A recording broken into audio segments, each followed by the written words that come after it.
चल रही सभा में आइए सभी को फिर से एक बार मैं स्वागत करता हूँ। परमेश्वर आपको बहुलता से आशीषित करे।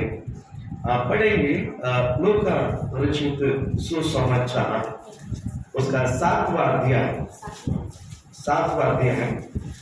11 वचन से लेकर 17 वचन तक। थोड़े दिन के बाद थोड़े तो एक खड़ा होकर पढ़ेगा उस वचन को। थोड़े दिन के बाद हाँ वह नाइन नामक एक नगर को गया। हाँ उसके चेले और बड़ी भीड़ उसके साथ जा रही थी। हाँ। जब वह नगर के फाटक के पास पहुंचा हाँ। तो देखा लोग एक मुर्दे को बाहर लिए जा रहे थे।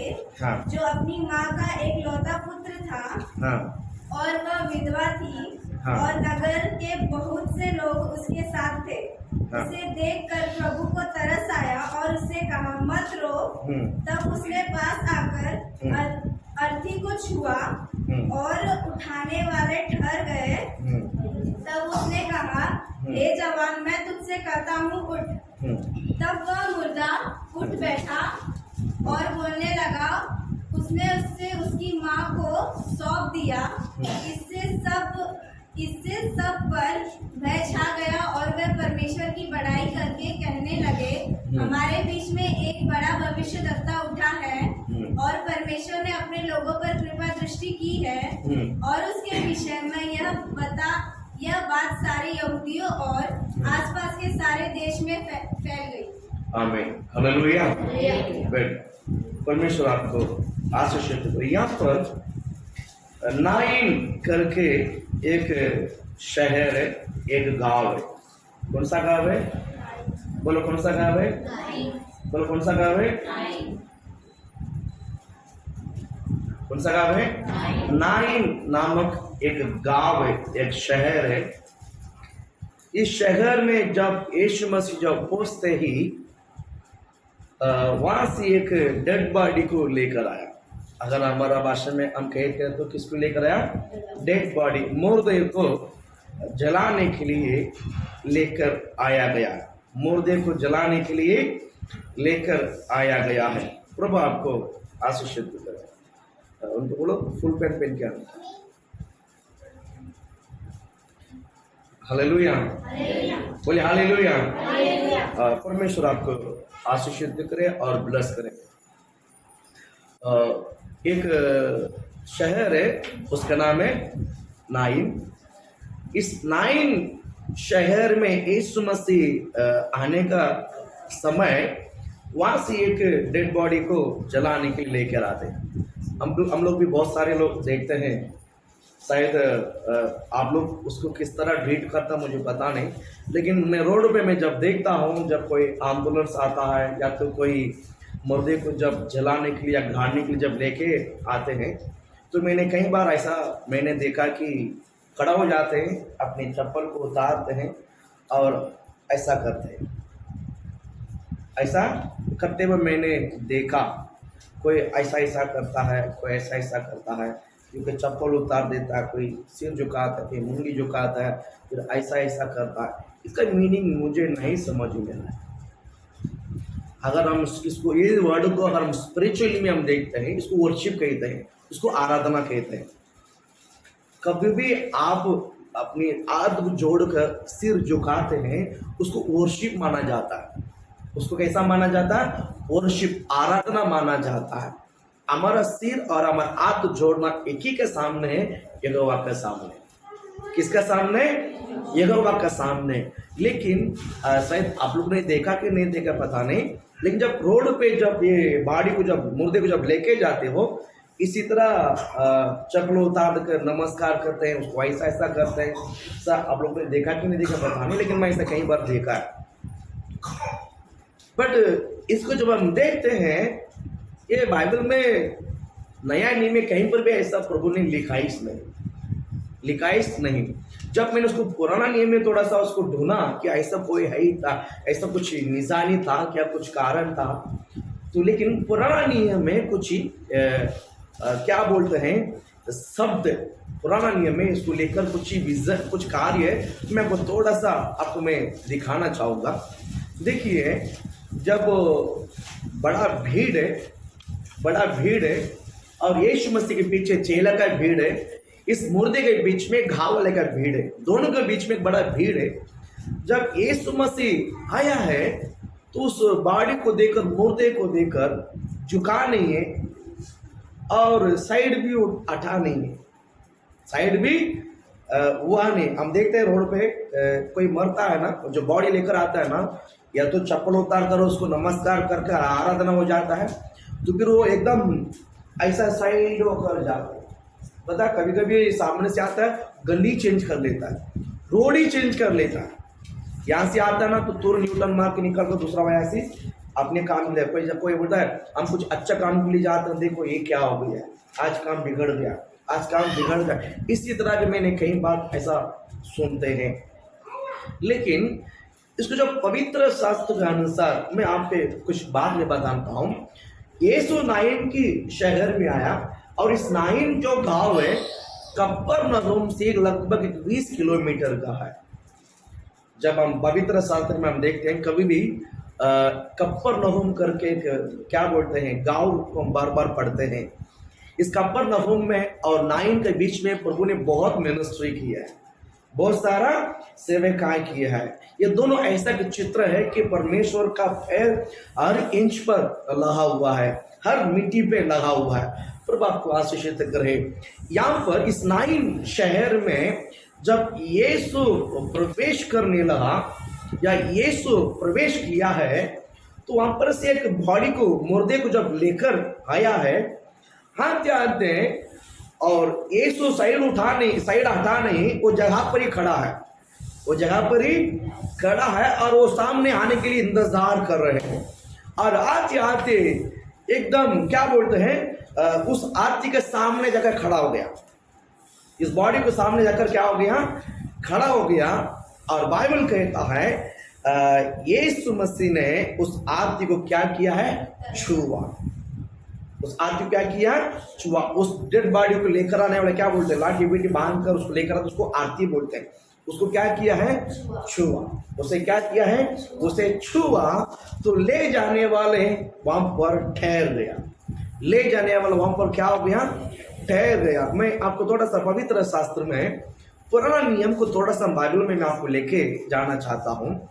आज हमारा देश अंधविश्वास में डूबा हुआ है। आज हमारा देश अंधविश्वास में क्या हुआ है, डूबा हुआ है ना। अगर आप कुछ भी क्या करते हैं तो उसके पीछे कुछ वचन होना चाहिए, कुछ निशानी या तो कुछ पक्की बात होना चाहिए, तो ही उस बात को माना जाएगा। इसने कहा, कोर्ट में जाते हैं, जब विटनेस साक्षी पूछा जाते हैं तो कोई भी कहने से जज नहीं मानता है, आई विटनेस मांगते हैं, प्रूफ मांगते हैं ना, प्रूफ मांगते हैं, सही हो देखने के बाद ही जज न्याय करता है। उससे पहले कितना भी होने दो, वो नहीं हो सकता। हम यहाँ पर देखते हैं पवित्र शास्त्र में, आप निकालिए गिनती के पुस्तक, आप निकालिए आपके पवित्र शास्त्र में गिनती के पुस्तक 19वां अध्याय, 19वां अध्याय में 11 से लेकर 13, 2-3 वचनों को।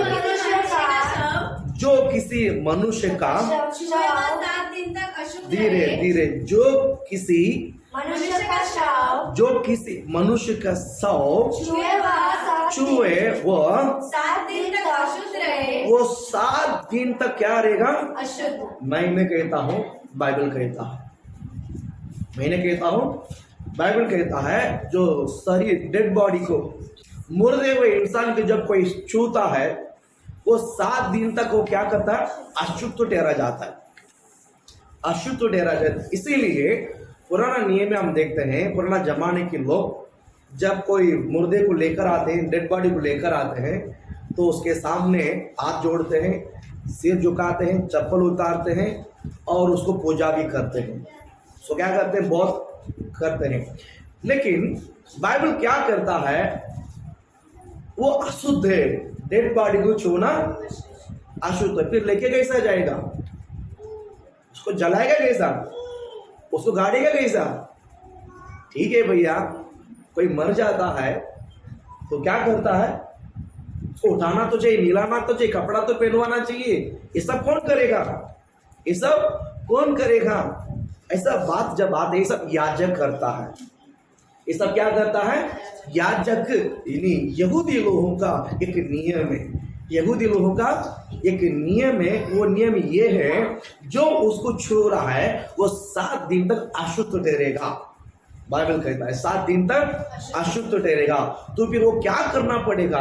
तो तीसरा दिन शुद्ध जल करके एक जल है, उससे उसको धुलवाना पड़ेगा। शुद्ध जल मतलब क्या है? प्रार्थना किया हुआ पानी। और कोई शुद्ध जल बोलेंगे तो कोई बड़ा झरना से आने वाला ऐसा नहीं। ये नहीं सोचना कि यही शुद्ध जल है, यही होली नहीं। जो पानी को आप प्रार्थना करते हैं उसको शुद्ध जल माना जाता है, उसको होली वाटर माना जाता है। उसको कौन सा वाटर माना जाता है? होली वाटर माना जाता है। प्रभु आप आशीषित करें। ये जो क्या बोलते हैं, जो इंसान, जो व्यक्ति क्या बोलते हैं, इस बॉडी को लेकर जाता है, छुआ, इसका जो भी उसका सेवकाई किया है वो सब अशुद्ध ठहरेगा बाइबल के अनुसार। ये यहूदी का नियम है, यहूदियों का पुराना नियम है। यहूदी लोग आज तक लोग वही पालन करते हैं। लेकिन ये कहाँ ब्रेक हुआ, मैं मुझे आपको बताना चाहिए, बहुत जरूरी है। देखिए, यहूदी का नियम है, तीसरा दिन उसको क्या करता है? होली यानी शुद्ध जल से क्या करता है? उसको धुलवाया जाता है। यानी वो याजक को बुलाना है, याजक को बुलाना है, और याजक के अलावा जो कुछ भी हाथ लगाया वो याजक को बुलाना है, अपने घर में प्रार्थना करना है, और उस प्रार्थना से उस पानी को लेकर, प्रार्थना पानी को लेकर उसको क्या करना है? छिटकना है, उस घर को छिटकना है और उस व्यक्ति के ऊपर छिटकना है। ऐसा छिटकाने से वो 7वां दिन वो शुद्ध माना जाता है। तीसरा दिन छिटकना है, वो 7 दिन तक वो इंतजार करना है, वेट करना है। 7 दिन के बाद अगर वो तीसरा दिन उसने क्या बोलते हैं, शुद्ध जल छिटका नहीं है, तो 7वां दिन तक भी वो पवित्र नहीं माना जाएगा। और बाइबल कहता है उसके शब्द को अगर आप नीचे पढ़ोगे ना, उसको हानि होगा, या तो उसको नुकसान होगा, या तो नष्ट हो जाएगा। बाइबल के अनुसार इसको और थोड़ा सा मैं खुल के बताऊं, वो मर भी सकता है। पढ़ो उस वचन को आगे, 12वां वचन।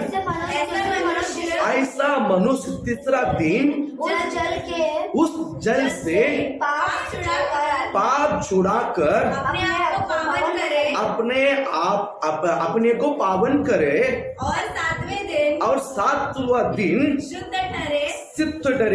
तीसरा दिन अगर वो जल छिटकाया है तो 7वां दिन वो शुद्ध हो जाएगा। आगे, परंतु यदि वह तीसरा दिन अपने आप को पाप छुड़ाकर पावन ना करे, तो 7वां दिन वो शुद्ध नहीं ठहरेगा। आगे 13 वचन। जो कोई किसी मनुष्य का शव छूकर पाप छुड़ाकर अपने आप को पावन ना करे, वो यहोवा के निवास स्थान का अशुद्ध करने वाला ठहरेगा। वो यहोवा के निवास स्थान को अशुद्ध करने वाला ठहरेगा। और वो प्राणी इज़राइल में से नष्ट किया जाएगा। अशुद्धता से छुड़ाने वाला जल उस पर न छिड़का गया। इस कारण वो अशुद्ध ही ठहरेगा। उसकी अशुद्धता उसमें बनी रहेगी। Hallelujah, hallelujah. इसीलिए जब रोड पे कोई बॉडी को लेके जाता है वो क्या करता है? ऐसा करता है। ये पुराना क्या बात है, सामने कोई देख लिया है, यानी बाइबल यहाँ पर कहता है वो छुएगा वही अशुद्ध रहेगा। लेकिन हम लोग बहुत बुद्धिमान लोग हैं, देखने से पाप हो जाता है, छुएगा तो ही पाप है। तो लेकिन आज हम दूर देख कर ही ऐसा करते हैं, सिर झुकाते हैं, नमस्कार ऐसा बहुत सारे करते हैं, बराबर। फिर सामने से आता तो यू टर्न मारकर दूसरी रोड पकड़ के निकल जाते हैं, यहाँ से बीच में गली घुसकर फिर वो जाने तक इंतजार वेट करते हैं, फिर हम निकल। इस तरह ये सब अंदर की एक बात है भय। ऐसा अंदर की एक बात क्या जताता है? एक डर, एक प्रकार की भय है ना उनके अंदर, इसी तरह उनको खापते हैं। ये सब कराने के लिए जताते हैं। ठीक है, मैं आपको आगे लेके जाना चाहता हूँ। फिर आज ये है करना पड़ेगा है क्या? आज ये करना है क्या पास्टर? आज पहले हम जमाने में लोग ऐसा ऐसा पालन करते थे, तो आज ये सब करना है क्या? यीशु मसीह जब कलवारी क्रूस पर बलिदान हुआ है, यीशु मसीह जब कलवारी क्रूस पर बलिदान हुआ है, ये सारा नियम को तोड़ा है। बोलो हालेलुया, बोलो ना। आप बाइबल को अच्छा सा समझना है, बाइबल को पढ़ना है। हम लोग क्या करते हैं, हम पढ़ने वाला नहीं, इसका कहने पे आकर हम झगड़ने वाले। समझ, हमको परमेश्वर ने बुद्धि दिया है, लेकिन हम बुद्धि को इस्तेमाल नहीं करेंगे। दूसरे के कहने पर हम बहकाव में आते हैं। हम बहकाव में, कलवारी क्रूस पर यीशु मसीह ने जब लहू बहाया, वो सारा नियम को, पुराना नियम को, बहुत सारा सब नियम को उसने क्या किया है, तोड़ दिया। अभी मैं वचन से आप कुछ में बात मैं बताना चाहूंगा। देखिए, आप उस वचन को आइए लूका 11वां अध्याय में, 11वां अध्याय में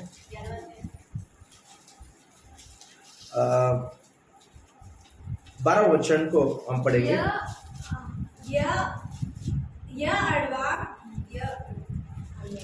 12 वचन, जब वो नगर, कौन सा? लूका 7 में 12, 7 में 12,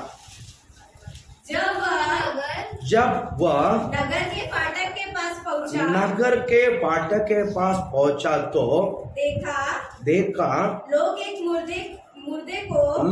एक मुर्दे को बाहर लिए जा रहे थे, जो अपनी माँ का एक लौटा पुत्र था, और वह विधवा थी। अब वो विधवा थी, और नगर के बहुत से लोग उसके साथ थे। बाइबल को मैं थोड़ा सा आपको वचन बताना चाहूंगा। ये माँ का एक ही बेटा है और उसका बाप नहीं है। माँ का एक ही बेटा है और उसका पप्पा नहीं है। कौन नहीं है? पप्पा नहीं है। इसके लिए उसका मम्मी को विधवा बोलते हैं। शायद बाप नहीं है, इसीलिए वो जो स्त्री जो है, दूसरा विवाह नहीं किया है, दूसरा शादी नहीं किया है, अपना बेटे के लिए अपने जिंदगी को अर्पण किया है। यानी अपना सारा प्रेम अपने बेटे को देखकर। कोई भी माँ पालती है। आज हम सब इतने बड़े हो गए, शादी भी हो गया है, लेकिन हम ऐसे बड़ा नहीं हुआ है। माँ ने बहुत सारा प्रेम हमारे अंदर डालकर हमको पालवा है, बराबर ना। जब हम बचपन में झगड़ा करते थे, शायद गलती हमारा ही होगा, लेकिन माँ हमें बचाने के लिए, नहीं मेरा बच्चा कभी गलती नहीं करता, मेरा बच्चा कभी गलती नहीं करता, हमको बचाती है। हमको क्या करती है? बचाती है। कोई हमारे ऊपर हाथ लगाने को नहीं देती है, कोई हम पर छीनने को नहीं देती है, कोई हम पर बुरा बोलने को नहीं देती है। वो हमको संभालती है, वो हमको संभालती है। मैं यहाँ पर देखता हूँ, ये जो माँ है, शायद इस लड़का को इतना प्रेम क्या होगा, क्योंकि एक ही बेटा है, उसका पति नहीं, विधवा है, और एक दूसरे को सहारा है। वैसा समय पर वो जवान मर गया है। बाइबल बताता नहीं कि वो कैसा मरा, वो बीमार था या एक्सीडेंट था या कोई पता नहीं, लेकिन ये मरा करके बाइबल कहता है। बताता हमको कोई सहारा नहीं है। बाइबल कहता है, उसका पीछे लास्ट लाइन क्या कहता मालूम है? और नगर के बहुत से लोग उसके साथ था। नगर के बहुत से लोग उसके साथ था। इतनी सारा लोग उनके साथ खड़ा होकर उस स्त्रियों का हालत को बदला सका। रोते हैं, वो रोती है करके सब रोता है, वो रोता करके सब रोता है, क्योंकि इमोशनल है। जब एक रोता है, उसको देखते हैं ना, तो दूसरे के आंखों में से भी आंसू आ जाता है, इमोशनल हो जाते हैं लोग, इमोशनल हो जाते हैं, रोते हैं। यहाँ पर पूरी गांव के लोग आए हैं, वो रोती है और पूरी गांव उसके साथ खड़े हैं। लेकिन इतने पूरा गांव के लोग साथ होने के बावजूद भी उसको रोना बंद नहीं होता, उसको रोना बंद नहीं होता। आज मैं बताऊं, जब आपकी समस्या आता है, पूरी गांव आपके पास खड़े हैं, क्या आपका समस्या दूर हो जाएगा? आपका आंसुओं को रुका सकते हैं? आपका दर्द को कोई ले सकता है? खड़ा होकर क्या करेगा? साथ खड़ा होकर क्या करेगा? शायद एक मॉडल सपोर्ट हो सकता है, बाजू में खड़े हैं, लेकिन जो दर्द आप जो जेल में हैं वो आपको ही झेलना पड़ता है, आपको ही झेलना। इतना पूरी गांव उनके साथ होकर भी उस स्त्रियों का हालत को कोई बदला नहीं सका। कोई बदला सका? नहीं, कोई नहीं बदला सका। जब यीशु आकर उस आरती को छुआ, जब यीशु आकर उस आरती को छुआ, उस बाड़ी को लेके जाने वाले जो 4 लोग हैं ना, खड़ा हो गया। क्या हो गया? खड़ा हो गया,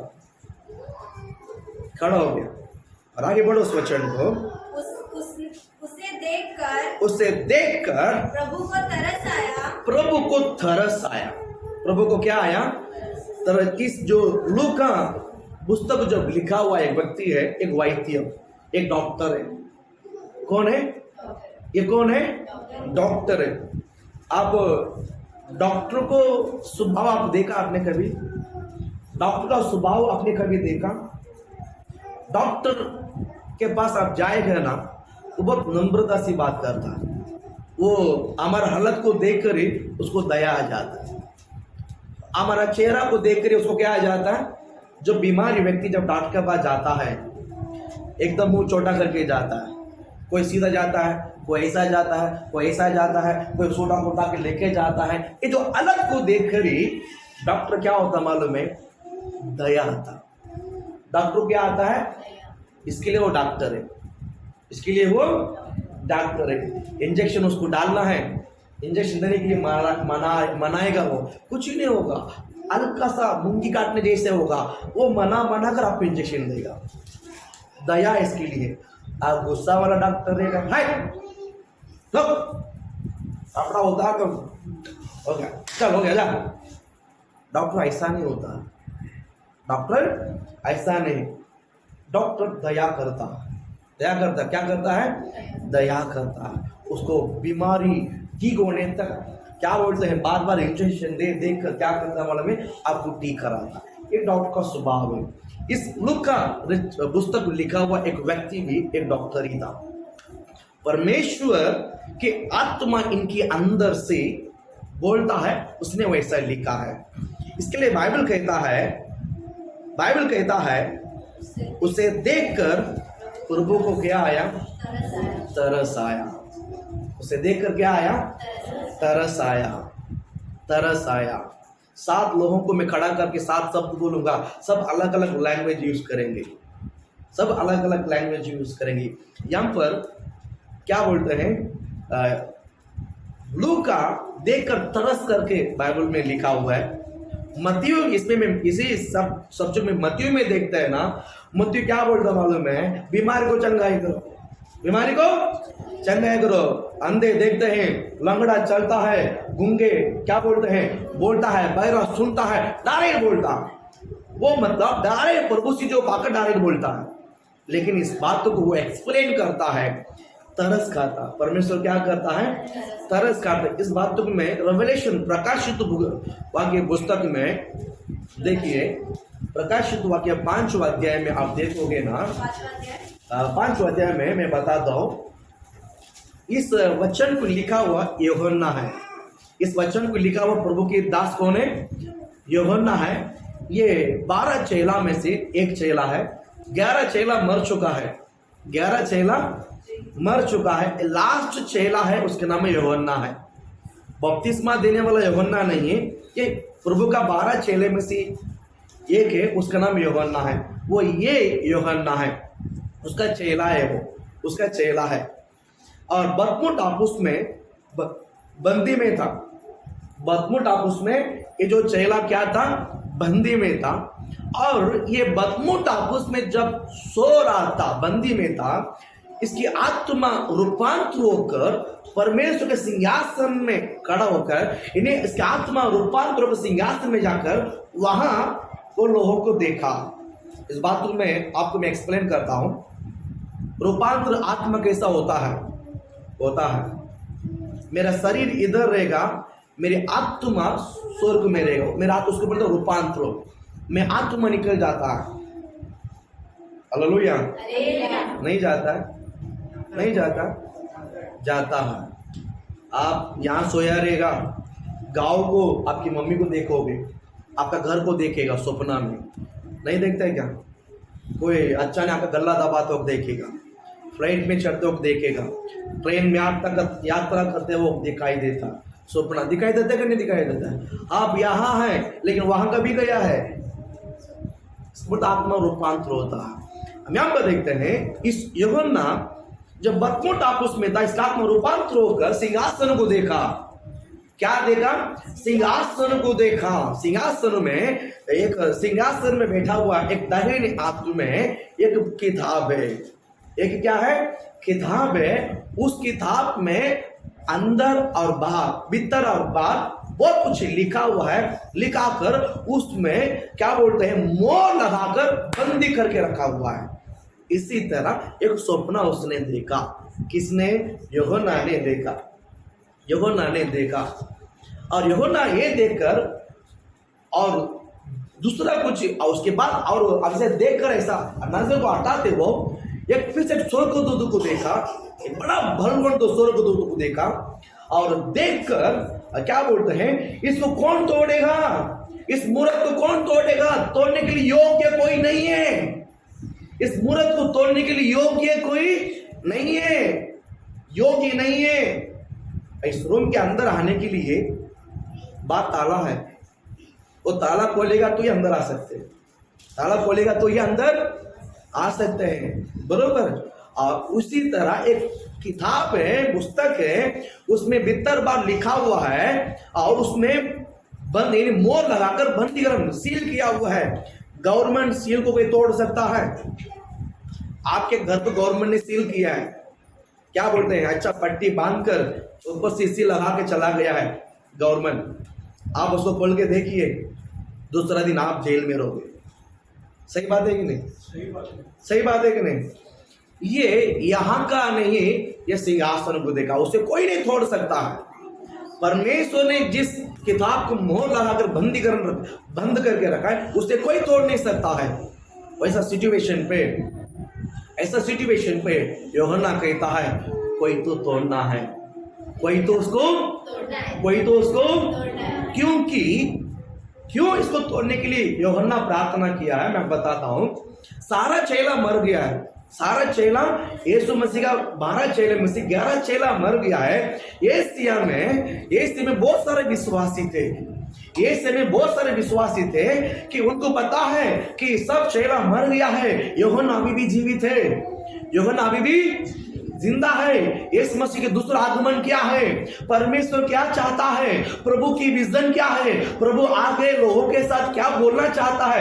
एक चेला मर गया, इसलिए आगे परमेश्वर का विजन क्या है, परमेश्वर आगे क्या बात करना चाहता है, इस बात को जानने के लिए लोग यूहन्ना के पास तड़पते थे। आखिरी चेला है, इसलिए यूहन्ना को लोग बहुत संभालते थे। यूहन्ना को सारे विश्वासी भाई क्या करते थे, संभालता था, क्योंकि ये प्रभु के भक्त है, प्रभु के दास है, परमेश्वर उनसे बात करता है। और जब भी ये जो प्रकाशित वाक्य 22 अध्याय है, ये 22 अध्याय भी ये बदमू टापुस में जब ये बंदी था, तब इसके आत्मा रूपांतर होकर उसने स्वर्ग में जो देखा है वही इस पृथ्वी पर लिखा हुआ, इस पूरा पुस्तक वैसा ही लिखा गया हुआ है। हर एक चिट्ठी जब आते वो ये से जितना भी विश्वासी भाई बहन था बहुत खुश हो जाते थे, बहुत खुशी हो, क्योंकि खबर ये जो है शब्द यहोवा से आया हुआ है, यूहन्ना नहीं दिया है, यहोवा से मिला हुआ शब्द कर बड़े खुशी के साथ उस पुस्तक को क्या करते, उस चिट्ठी को क्या करते थे, पढ़ते थे। अभी यूहन्ना वहां देखकर ये लिख रहा है, उसमें कुछ तो लिखा हुआ है, उसमें कुछ तो लिखा हुआ है, या प्रभु के आगमन के बारे में लिखा है क्या, परमेश्वर आगमन के बारे में लिखा है क्या, परमेश्वर का कुछ शब्द है क्या वहां पर, वो मैं जानना है, वो मुझे जानना है, लोगों को इस शब्द को पहुंचाना है। परमेश्वर इसे तोड़ने के लिए कोई नहीं है क्या? वैसा समय पर ये जब रोता है 4था अध्याय में, रोते वक्त 5वां अध्याय में कुछ शब्द कहता है। हम पढ़िए 5वां वचन। इस पर उन प्राचीनों में से इस पर उन प्राचीनों में से एक ने मुझसे कहा, योहन्ना से एक कहता है मत रो। उन प्राचीन मतलब 24 प्राचीन खड़ा था। 24 प्राचीन के सामने सिंहासन है। उस सिंहासन में दाहिने हाथ में यीशु के हाथ में, प्रभु के हाथ में एक चौपड़ी था, पुस्तक था। अभी 24 प्राचीन, यहाँ पर 12 प्राचीन लोग खड़े हैं और उनमें से एक ने यूहन्ना को जताता है। इसके लिए बोलता है, इस पर उन प्राचीन में से एक ने मुझसे कहा, हाँ मत रो, मत रो। हाँ देख यहूदा के गोत्र का वो सिंह जो दाऊद का मूल है, उस पुस्तक को खोलने और उसकी सातों मोहरें खोलने और उसके साथी मोहरे को तोड़ने की लिए जयवंत हुआ है। तोड़ने के लिए जयवंत हुआ। बोल हालेलुया, बोलो ना, ताली बजाओ ना, हालेलुया।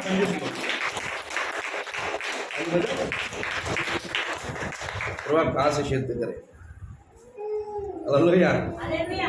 उसे पंगा मतलब डेंजर आज, हालेलुया, बोल हालेलुया। प्रभु का आशीष सिद्ध करे। बाइबल कहता है मत रो। क्या है मत रो। उस मूर्त को, एक मूर्त को तोड़ने के विषय में बात करता है। 7 मूर्त को तोड़ने के लिए, 7 मूर्त को तोड़ने के लिए क्या हुआ है, जयवंत हुआ है। उसका नाम है यीशु। उसका नाम है, उनका नाम है जो मृत्यु को, कलवारी क्रूस पर मृत्यु को जयवंत पाकर आएगा, वही तोड़ेगा उस मूर्त को यीशु के नाम से। बोल हालेलुया, बोल हालेलुया। इसीलिए यीशु मसीह हमारा परमेश्वर होने के कारण सारा श्राप हट गया। सारा श्राप क्या हो गया, हमारा पीछे लगा हुआ पीड़ा, या इस पृथ्वी की लैंग्वेज में हम कहते हैं हमारा पीछे लगा हुआ पनौती, बरोबर। हमारा जिंदगी में हमारा पीछे लगा हुआ पनौती को अगर हटाना है तो यीशु मसीह हमारा प्रभु होना बहुत जरूरी है। यीशु मसीह हमारा परमेश्वर होना बहुत जरूरी है। इस देखिए पुराने नियम में मैंने कहा, जब लाश को छुएगा तो 7 दिन अशुद्ध रहेगा, 7 दिन तक अशुद्ध रहेगा। तीसरा दिन क्या बोलते हैं, शुद्ध जल से उसको धुलाना जरूर, उसको छिड़काना जरूरी है। उसके बाद 7वां दिन वो शुद्ध रहेगा। उसके बाद वो 7वां दिन क्या रहेगा। लेकिन नया नियम में यीशु मसीह जयवंत पाने के कारण, यानी 7 मूर्त को तोड़कर उस पुस्तक के अंदर के बात को समझने का, जयवंत पाने के कारण हमारा सारा श्राप को भी वो तोड़ देता। बोलो हालेलुया, बोलो ना। सिर्फ मूर्त को तोड़ने के लिए नहीं, आपका श्राप को तोड़ने के लिए, हमारा पाप को तोड़कर क्षमा दिलाने के लिए यीशु मसीह कलवारी क्रूस पर बलिदान हुआ है। उसके कोड़े खाने से हम सब आजादी है, हम सब चंगाई। Hallelujah, hallelujah. देखिए प्रभु की उपस्थिति में लगातार आप स्तुति करते रहने के कारण कितना भी बड़ा बीमार होने दो, एक कुछ समय के बाद देखिए आपके शरीर में बीमार आएगा नहीं यीशु के नाम से। जिस तरह आपके शरीर में विश्वास बढ़ता है, परमेश्वर पर जो भरोसा बढ़ता है, परमेश्वर की जो प्रशंसा आपके शरीर आत्मा में जो बढ़ता है, तो आपका शरीर से बीमारियां अपने आप पूरा दूर हो जाता है। हालेलुया, बोल हालेलुया। प्रभु आप आशीष सिद्ध करें। अभी यहाँ पर आइए, लूका पुस्तक में आइए। क्या बोलता है ये 7वां अध्याय में,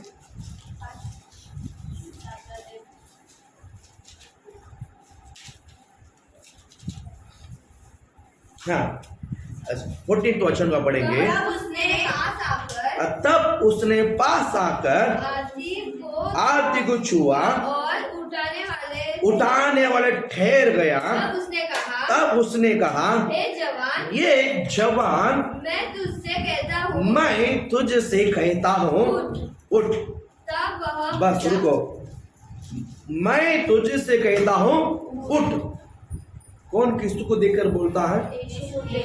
यीशु मुर्दे को देखकर, मरा हुआ व्यक्ति को देखकर, जो डेड बॉडी को देखकर कहता है मैं तुझसे कहता हूं ये जवान उठ। ये जवान मैं तुझसे कहता हूं उठ, मैं तुझसे कहता हूं उठ। बाइबल कहता है तब वो मुर्दा उठ बैठा। तब वो मुर्दा उठ, उसको छुएगा तो ही श्राप है, उस बॉडी को छुएगा तो ही अशुद्ध है। बाइबल कहता है पुराने नियम में इस मसीह ने छूकर रुकाकर मुर्दे को जिंदा कर दिया। आप मुझे बताओ मुर्दे को छुएगा अशुद्ध है, बरोबर? मुर्दे को छुएगा तो ही। अभी मुर्दा जाग उठे बेटा है, अभी मुर्दा उठ के बेटा है, क्या अब उसको छूने वाले को अशुद्ध होएगा? क्यों?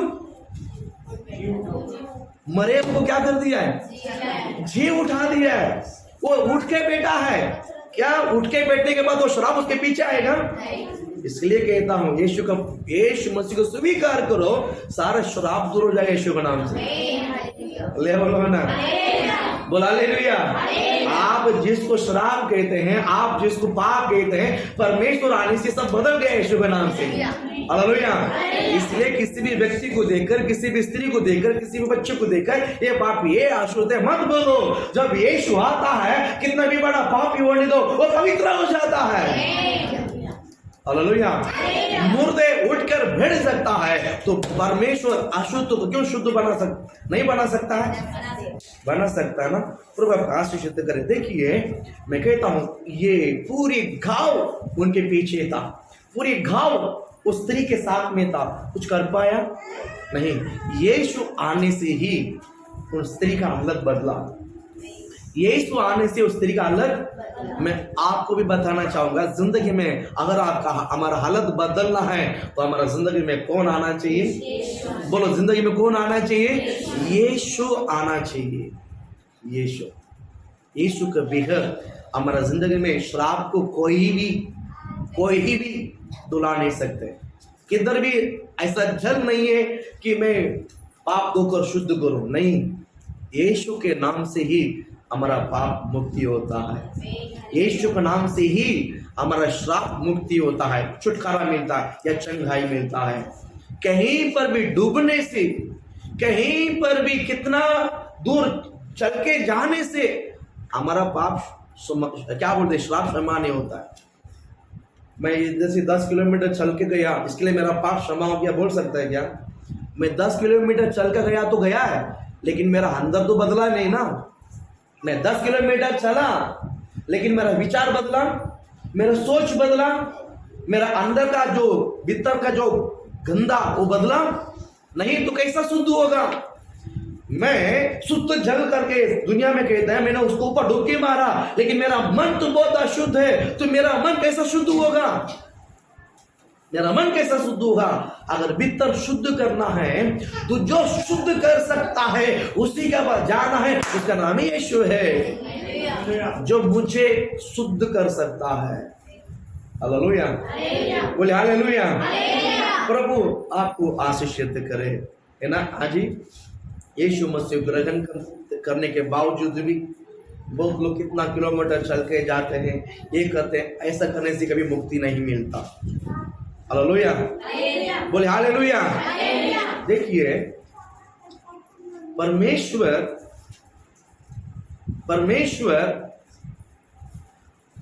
इस स्त्री को पहले ही देखा है, परमेश्वर इस स्त्री को पहले ही पहचाना। कभी जब वो मां के पेट में था, लेकिन स्त्री उसको नहीं पहचाना, स्त्री उसको नहीं मेरी बात समझ में आ? परमेश्वर हम सबको जब जब जब आप आपकी माँ का पेट में जब गर्भ जो छोटा सा जो शुरुआत हुआ ना, तभी से परमेश्वर आपको और मुझे पहचाना, हम सबको पहचाना, हम सबको हम क्रिएट परमेश्वर ने किया है, ठीक है। लेकिन परमेश्वर ने पहले स्त्री को पहचाना, ये स्त्री अब भी यीशु को पहचानती है, अभी यीशु को पहचानती है। समझ में आया? देखिए और एक उदाहरण मैं बताना चाहता हूँ। और उत्पत्ति किताब पढ़िए, उत्पत्ति 16वां अध्याय है, 16वां अध्याय में 13 वचन आप पढ़िए। तब उसने यहोवा का नाम जिसने उससे बात की थी अर्थात एलरोही, अर्थात एलरोही रख कर कहा, क्या मैं यहाँ भी उसके जाते हुए देखने, क्या मैं यहाँ भी उसको जाते हुए देखने पाई, और देखने के बाद भी जीवित रही। बोलो ना यार, ये वचन क्या कहता है? जिसने मुझे यहाँ देखा है, मैंने भी उसको यहीं पर भी देखा है। बोला हालेलुया। समझ में आ? जिसने मुझे यहाँ देखा है, उसको मैंने भी इधर ही देख। इसके लिए बोलता है एलरोही। एलरोही मतलब जिसने मुझे देखा है, इसने मुझे देखा है। प्रभु आपका आशीषित करे। यहाँ पर हम देखते हैं जिसका नाम है अजीरा है, इसका नाम है अजीरा है। अब्राहम एक छोटा सा रोटी और थोड़ा सा पानी देखकर इसको घर से निकाल दिया। जा घर से बाहर निकाल। और वो चलते हाय ये जहां पर आए तो उसकी रोटी भी खत्म हो गई, उसका पानी भी खत्म हो गया। बच्चा इतना रो रहा है, उसको पीने को पानी नहीं। आखिरी में उसको पीने को पानी, आखिरी में पानी नहीं है, बिल्कुल पानी नहीं रहा, थोड़ा सा भी पानी नहीं रहा। और बच्चे को छोड़कर, जान दो भी मेरा बच्चा मर जाएगा, मैं देख नहीं सकता हूं, इसलिए मैं दूर जाकर बैठती हूँ, और बच्चे को छोड़कर दूर जाकर बैठी है। वहां एक आवाज आया, क्या बोलता है? इसके लिए ये बोलता है कि वो कहता कि दहीने और देख पानी है, और बच्चे को पिला। तो परमेश्वर ने उसको आशीषित कर दिया है कि स्त्री वापस बोलती है, उसके बाद बोलती है, तब उसने यहोवा का नाम जिसने उससे बात की थी, यानी मुझसे जिसने बात किया है, मैंने उसका नाम एलरोई रखा है। ये जगह को मैंने क्या नाम रखा है? एलरोई। जिसने मुझे देखा है, उनको मैंने इधर ही देखा है। हालेलुया। यहाँ पर हम देखते हैं इस मौका अजरा को मिला है। इन्हें अब्राहम से परमेश्वर ने बात करता था, अजरा से कभी बात नहीं की है। पहली बार यहाँ पर अजरा से और यहोवा से बात हुआ। इसलिए एलरोई करके नाम बाइबल में हम पढ़ते हैं। इस एलरोई नाम किसने दिया है बाइबल में? अजीरा। बोलो हालेलुया, बोलो ना, जोर से बोलो हालेलुया। अजीरा ने यहोवा का एक नाम दिया है, वो नाम है एलरोई। एलरोई मतलब आपने मुझ पर कृपा दृष्टि किया है, आपने मुझ पर कृपा दृष्टि किया है। नया नियम में विधवा के ऊपर परमेश्वर ने कृपा दृष्टि किया है। नया नियम में यीशु मसीह ने विधवा के ऊपर क्या किया है? कृपा दृष्टि। आज आप लोगों पर भी यहोवा कृपा दृष्टि करता है। आज पवित्र आत्मा आपके ऊपर कृपा दृष्टि करता है। यीशु मसीह या परमेश्वर आपके उपस्थिति में, आपके जिंदगी में कृपा दृष्टि करता है कि आपका यीशु मसीह ने या पवित्र आत्मा ने अगर आपके ऊपर कृपा दृष्टि की तो आपकी जिंदगी बदल जाएगी यीशु के नाम से। बस उतना ही बाकी है, मसीह या प्रभु आपके ऊपर कृपा दृष्टि करना है। यहाँ पर इस 9 शहर में जो एक जवान था जो मर गया है, जब परमेश्वर ने उस पर कृपा दृष्टि करके उन पर जो दया किया है, उनकी जिंदगी बदला है ना। तो ऐसा ही परमेश्वर आप सबका जिंदगी को यहाँ पर आज बदलाने के लिए आया। हालेलुया, बोल हालेलुया। सिर्फ नाइन गाउन की विधवा की जिंदगी को नहीं, अजरा की जिंदगी को नहीं, हम सबका जिंदगी को बदलने के लिए परमेश्वर आज आपके बीच में है। बोलो, मेरा प्रभु का नाम है एल रोई है। हालेलुया, बोलो एल रोई है, एल रोई है। मैंने यहोवा को देखा है। बोलो, मैंने यहोवा को देखा है। परमेश्वर इस वचनों को लेकर आपको आशीषित करें।